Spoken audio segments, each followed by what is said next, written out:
And Waterford Wilton who's has got all 3 that times money. the So, budget. but wonderful to just know.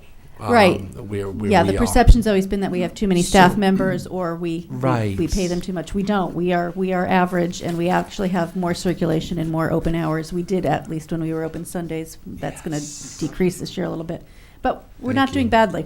So, and that's not opinion. That's fact. Right, Okay. Right. The budget you have in front of you for fiscal year 20 is very basic. It does ask for an increase.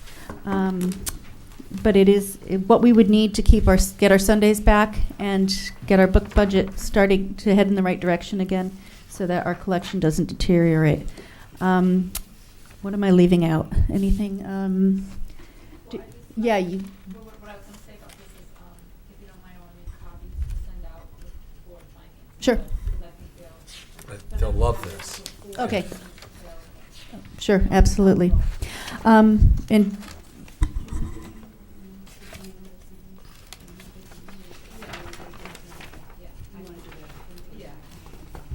okay, and just quickly, something that Barbara Johnson-Lowe was alluding to, we are working together, the library and the historic commissions, to set up a town archive and to do what I call take the library into the 21st century. Before the internet, a library would curate information around the world and bring it to the town and make it available to the citizens. With the switch in the information revolution that we're having, towns are now being asked, public libraries, to take their towns and put them out into the world through digitization and whatnot. And the library is setting itself up to be a central place for the historical societies in town to be able to come and digitize and set up things like AV workstations to do film editing, to allow citizens to digitize some of theirs collections so that we can preserve what we need to for the future and do that. I think what I'm getting at is we're trying to create a history maker space, and Barbara and I are writing up to $15,000 worth of grants in the next 3 weeks to try to get that jump started this summer. So, any questions? What age group would you say is most affected by the lack of Sunday openings? I wouldn't say age group. I'd say socioeconomic group. There are, East Lyme's a fairly affluent town, but there are a number of people that do not have internet access that are, barely not homeless, but on the verge. And we supply a lot more digital access than you would think in a town like this. And we're the only internet access people have. Some people in town, and they come in on Sundays, and they don't have that now. So I'd say it affects that age group. But we get, other than that, on a Sunday we get a good span. We get usually 80 to 100 people, and they'd be all age groups. So it's not so much age group as socioeconomic. And is it basically for leisure reading, or is it for people that are doing research? I don't know, because we don't ask people just, specifically, why are you here? What are you doing? That'd be kind of creepy. I'm sure that the workers notice what people... Why are you here? No, No, we just... I'm sure that the workers notice whether it's computer usage or whether people a come good deal of to- it's computer usage, but it is books too. That's the thing about the library. We do a lot for all age groups. We do leisure, we do business, we do historical stuff, we do technology. We do all of that stuff, and it's hard to describe I would that. assume that Sunday's a little different than a work day. Only in that it's shorter. We still get a good crowd, and well-rounded. Right, thank you. Mhm. Mrs. Hardy, with your laryngitis, could you move your mic up a little bit so the whole world can hear you? You actually want to hear me? Always. I'm always on the edge of my seat. Indeed. Any other questions? Lisa, this is the budget you presented to me. Is that correct? We I don't haven't done know. any Do you cutting. wanna- So Lisa had presented her budget, and then you had asked her to make, the wages that were proposed were higher than the wages Right. that we had been We just distributing within the miscommunicated town. on what the So, numbers are. And then, in addition to that, once we determined that we would be going to the state 2.0 plan, there was room for a reduction in what was in the budget for health insurance. However, when I made that reduction, I made it on the original amount. So there's another a little over $9,000 reduction that we could make here So- as a result of the wage reductions and what we can reduce for health insurance purposes. Right, okay, we could, but Right. they could take that and move it into materials, which has been devastated and Surely. decimated over the Yeah. last half a decade at least.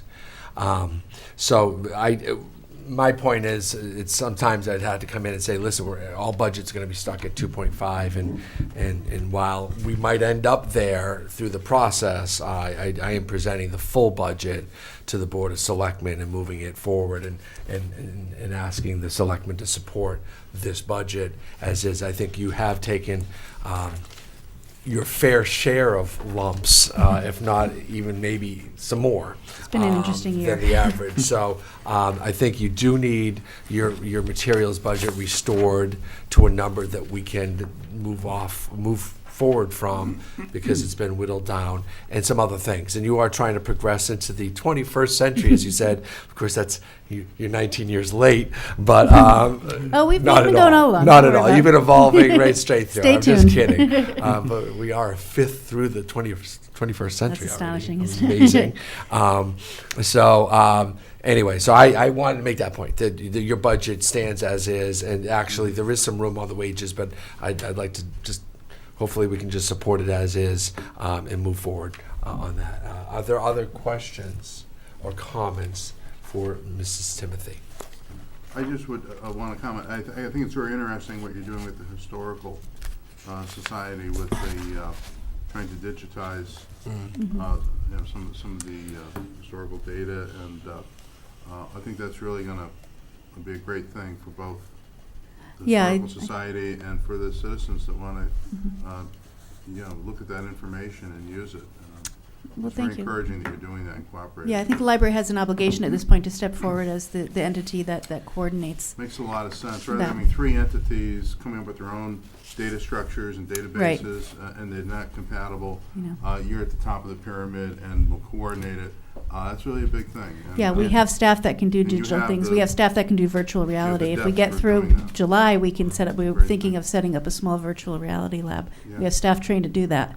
We're just trying to do it. So we're Well, hoping to I'd be actually very do a interested virtual to see reality that. tour of the 3 historic houses through 3 different centuries. That's the That'd be grant that we're something. looking at Oh, really? as a Well, tourist attraction. Barbara, So. too, great that you guys are working together on this. Wonderful things. Well, thank you, because we're going to be busy the next 3 weeks writing lots of grants It's between now and moving in April the right 12th. direction, without a doubt. Perfect. You grant writing, the 2 of us Perfect have cleared our calendar. Just want to point that out. Well, thank you, I appreciate it. Thanks, Tim. Okay, and Dave, did you, my board vice president has asked to speak to. They keep close tabs on me, so. Okay. Mr. Jacobs. Yes, sir. Nice to see you again. Likewise. David Jacobs, 8 Spencer Avenue, Niantic. Our board chairwoman is up in Hartford taking care of state business. So I hope she's Holly getting those asked me if I tolls would passed. sit in for her tonight as vice chair of the library board. Some of what I wanted to, and I'm going to make this brief, but some of what I wanted to say, you took my Sorry. took my speech away when what you said about our budget, and that's Say it greatly anyway. greatly appreciated. But Say that. excuse me, but there are a couple of points I wanted to make, and again, very briefly. First of all, just to back up what Lisa said, I think our budget and our performance and our services at the East Lyme Library speak for themselves right on this page. So I appreciate your nice comments about what Lisa presented. The board is very lucky to have Lisa as our executive director, and this is an example why. What I wanted to add, and a lot of the ammunition I don't need because of what you said a few minutes ago about our budget, but what I do want to add is this. Speaking to the entire board, Mark's the exception because he's at all our board meetings, of course. But those of you who haven't been up to the library recently, I would encourage you to stop in at any random day, any random hour, and do 2 things. First of all, just walk around and look at the eclectic nature of the people who are using the library facilities.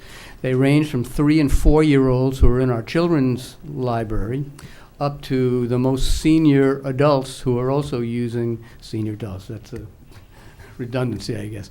Senior citizens who are using our facilities, and every age group in between. And it's not an exaggeration to say that I think the library serves more people and more diverse, eclectic demographic than any other commission, board, or entity in the town, with the possible exception of water and sewer, of course. But they charge an assessment anyway, and we don't, so I'll make that statement. But in all seriousness, I would encourage you to come up and either ask me, or better still, ask Lisa for a quote behind the scene tours of the library. We have facilities and resources and programs which I bet you would be shocked if you knew they were there. So I would really encourage you to accept my invitation. Give Lisa a call, tell her you want to come up whatever time's convenient. Sorry to dump that on you, Lisa. Nice of you But to ask for that volunteer her behind the service. scenes tour. I'll do you one better, David. Yeah. First of all, I'm so grateful that you even speak to me after the number of budgets we have to cut. Seriously, but you also are forgiving and understand where we're at as a town and as a economy and a community. I think we should schedule a Board of Selectmen tour. You can bring the 6 of us through. It's That would be as great. available as we might be. We've done this to town facilities in the past and gone around, and I think that's a great idea. Behind the scenes, maybe we have plans, some books that you can pull out on town history or some of those things that you have in your special room there. I think we should do that, and we can do that as a pre-meeting scheduled, and we'll work on that maybe after the budget season, after we get a little I would loose pass in the our buck. schedule. They arrange that with Lisa. We'd love to. We'd love that. We'd love that. So we appreciate it. How many people are on the board? Right now, we have 18, but we have, our bylaws allow for 21, I believe. 21, amazing. but we have 18. A lot of so we have dedicated couple of people. vacancies. I didn't mean to cut you No, off, that's but I fine. wanted That's to take your invitation Yeah. and enhance it. Great, that would be, It's a great idea. we would appreciate that. Thank Yeah. you, Mark. The other thing, the last comment I want to make is just a suggestion. While you're up at the library taking this tour, I think you ought to pay particular attention to the children's collection. The reason I say that is I visited most of these other libraries just to see what they offer. And I'm a former chairman of our board, now I'm vice chairman of our board. The thing I'm most proud of with our library is our children's room and our children's collection, our children's activities, starting at 3 and 4-year-olds up to high school age. And it's something that, as I say, I'm particularly proud of, and I think you would be impressed if you see what we offer in our children's collection, our children's resources. I hate to use the time-worn cliche, but it's amazing. Yeah. It really is. So I would emphasize you take a look at that in particular. So, Great. thank you. You'll put that on the tour. I know. you will. Absolutely. Emphasize that. Thank you. Thank you. Thank you. Thank you again, Dave, for your service to our great library. And thank you both for your presentations, and the rest of you for your service to the library and the town. Wonderful. Finance Department is Aging. No, Commission on Aging. Commission on Aging. Commission on Aging? Oh, yeah. Kath, come on up. Kathy Wilson. How could I forget Kathy Wilson? She wouldn't let me. So 418 is that. I'm sorry, because we've moved around on this budget agenda. You can handle change. Our Transportation Department. Get me started. And every time I say it, she sighs. Kathy, how long have you been with ours? Every year. Don't Well, I know, put her but- on the spot. Well, I didn't ask how old she was. 1993 is when I started. 1990, Actually, so- this is my anniversary month, March. Huh? You get So to celebrate we're- it every year with us. Don't make me subtract in my head. So let me do the math. So we're in 2019, and then there's 7 years in the other centuries. So 19 plus 7 is 26 years? That sounds about right. Amazing. And she's only our second director, our Right. only second commissioner. That's right. Well, We only had So one important for before, that that's right. consistency, especially with the senior group, that, When I start seeing the children of Oh the my people gosh. that, when I first started working, coming through, it's like, it's a head banger moment, and we've discussed this offline, you're young-ish, ish. and I'm young-ish. Ish. So you have many, many decades to go. Oh, maybe Yeah, not many decades. wonderful. I think this is great. I'm glad you're here. Thank So you. could you walk us through your budget? Well, sure. There's some ups and there's some downs, and Sure. would So I be typically start curious here. every budget discussion with population statistics. So I'm going to start again with that. In East Lyme, the 65-plus population is about 22% of our of the town population. For the state, it's about 15%. So we're a little bit older here in the community. Surrounding towns, Waterford, we're right in line with Waterford. Lyme and Old Lyme is a little bit older. And then Salem, Montville, Groton, Ledger, New London, they're all significantly less. So they're in the 10 to 15% of their population is 65% or older. So for whatever reason, people either move here and stay, or people relocate here to retire. Good for me, but makes it a challenge when, as Dave and Lisa have both talked about, the building that we're in, we're outgrowing it or have outgrown it. So one of the reasons why I gave you our newsletter is on page 2, is just sort of a calendar of events. And there's little notations next to them about where exactly those events are being held. Wow. So we're using every room in the senior center. We're using the activity room. We're borrowing space from the library. We're borrowing space from the youth center. We go to the high school. We occasionally are at either Lily Bee or the middle school. We're now using the Masonic Temple. So we're looking for space wherever we can find it. And much of what we're offering is being brought to us by people in the community who want XYZ program. And that's the other little tidbit that I want to share with you. We typically have about 50 programs a month that we run. 35% of them are instructor-led. The other 65% are volunteer. So volunteer-led or pretty much volunteer-supported with some support from either myself or Kristen. So it's really volunteer-driven, community-driven. The other piece is the volunteer core that we have here at the senior center that we use. We have volunteers in the office answering the phone. We went to that a couple of years ago because the volume of calls coming in and some of the stuff outgoing could easily be given to a volunteer and not take up our staff time doing it. Volunteer-led programs. My entire senior nutrition program, which is the cafe meals and the Meals on Wheels, is completely volunteer-driven. Amazing. I go in the morning and sort of set things up, and then they just roll with it. So it's, for the 3 people that are in the office, there's a lot that's going on. Now, a couple of years ago, Anna Hartung left and went to another position. And she was a person that, many years ago, we split a position with Park and Rec because we were, at that time, a 2-person office and we were crazy. That half-time position went to a full-time position. And then last year, when Anna left, we hired within, but we went from a 37.5-hour position to a 30-hour position. So you'll see in my budget that I am requesting that to go back up to 37.5 hours. And you wouldn't think that those little stinking 90 minutes would mean a lot, but unfortunately, we are behind with most of the monthly statistics that we pull together, so that I'm either doing them in the evening or in the weekend going in because we just can't get to it. When we get in at 8 o'clock in the morning, the phone calls are about transportation. From there, you move to whatever program stuff is going on.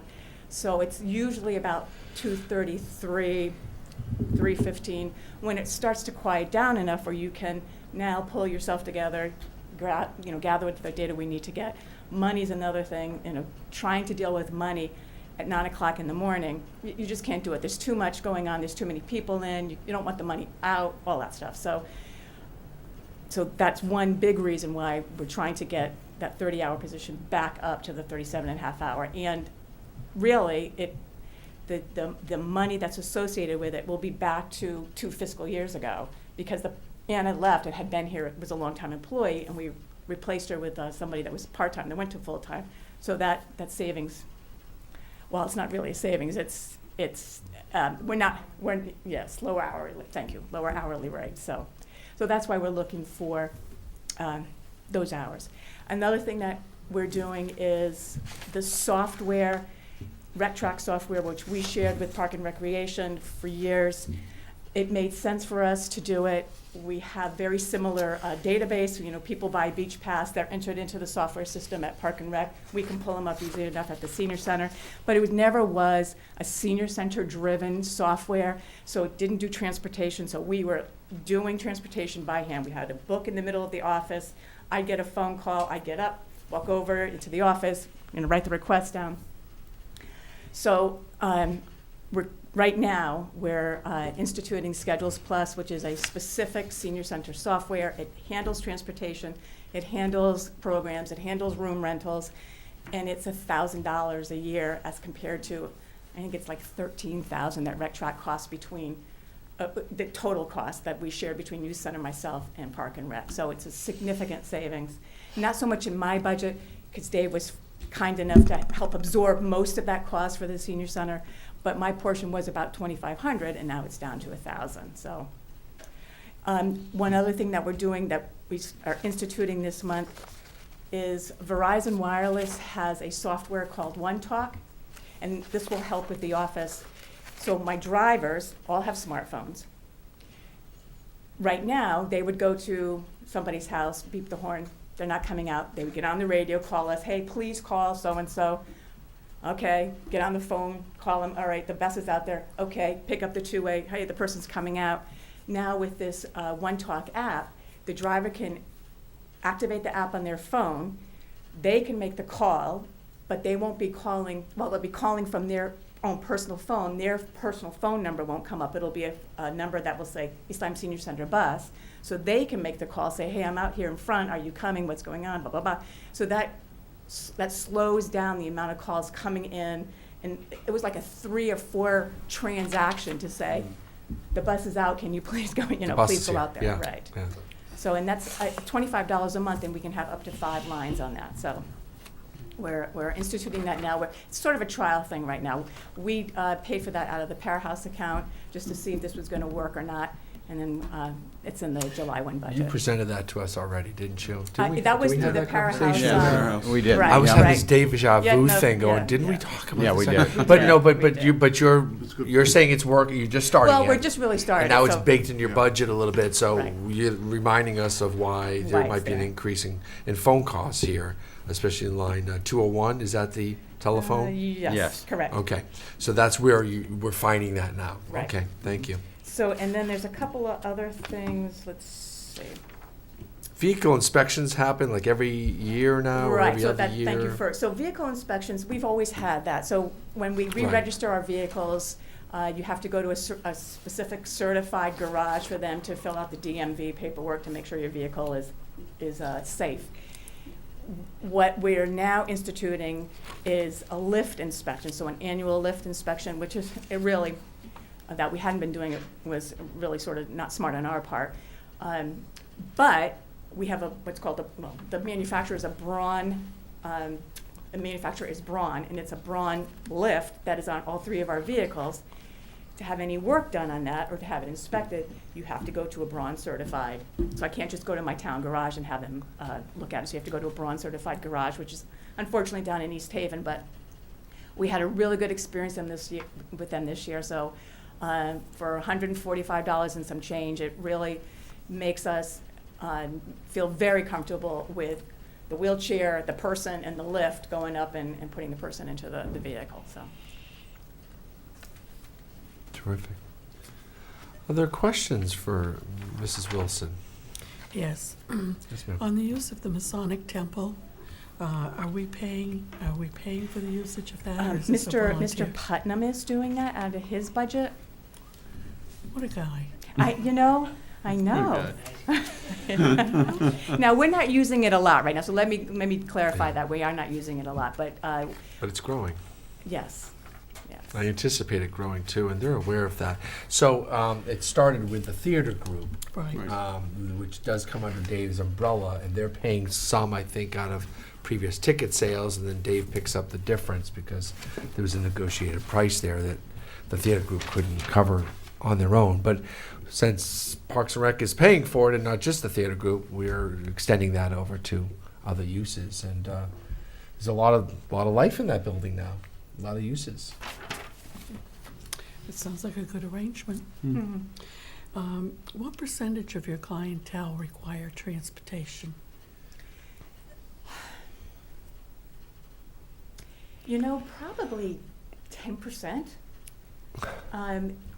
But it's a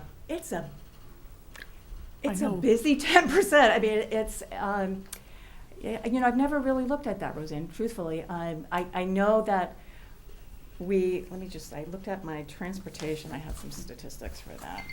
The point is, the majority of your clients are able to drive themselves. Yes, to come. yes. So transportation is But I- really required for about 10%. Well, I do have Sorry. so right now, with our 3 vehicles, a minimum amount of miles we do with all 3 is about 1,800, up to about a maximum of 3,000 miles a month for all 3. And we have anywhere from 265 riders to 420 riders, again, in the month for 3 vehicles. So there's a lot of activity. And we're pretty much, I won't say we're at capacity with transportation, because we do have 3 vehicles. One, which we really don't like to run often because it has 112,000 miles on it. It's 2010. It's an older vehicle, so we try not to run that as much. So we don't usually, it's a rare occasion that we have 3 vehicles running, but every day we have 2 vehicles running. And, you know, pretty busy. It's pretty busy. And so- Tuesdays, Wednesdays, and Fridays, full days. Mondays and Thursdays, I would say 1 full day and a half day, and then Wednesdays, 1 full day and sort of a half day. So this is primarily for transportation, for medical appointments, to come to the senior center for activities and lunch if they wish, and shopping. Yes. Occasionally. Those Yep. are the primary purposes. Yes. Thank you. If you had said 20% of your clients, it would have fit right in with that old business adage that 20% of the people cause 80% of the work. And no offense to the people No, that take the no, rides, no, but it's- it takes a lot of work it- for you it to get your takes- transportation. It takes a lot of work. Part of your job, your department, it takes up a lot of your time. I know we've had many discussions on that. I mean, there's a lot of little energy. part-time jobs that that 3 people are doing. You know, volunteer management is a part-time job. Transportation is probably a 3/4 job. You know, there's just a lot of things that, and all 3 of us are doing it as part of the day. You know, so it's not one of us is designated that you're only going to handle it, because on any given moment, one of us is either at the counter or answering the phone or whatever it is. So. Could you talk with us a little bit about the services of TVCCA and how that is going? Yes, I can. So TVCCA is the cradle to grave social service agency that sort of services Eastern Connecticut. We deal with them primarily for the senior nutrition program and for the energy assistance program. So the senior nutrition program is broken out into 2 components. It's the cafe, which is the lunches served in the dining room, and then the Meals on Wheels, which is meals delivered to clients out in the community. That agency is under fire, like all other social service agencies, so they've had a lot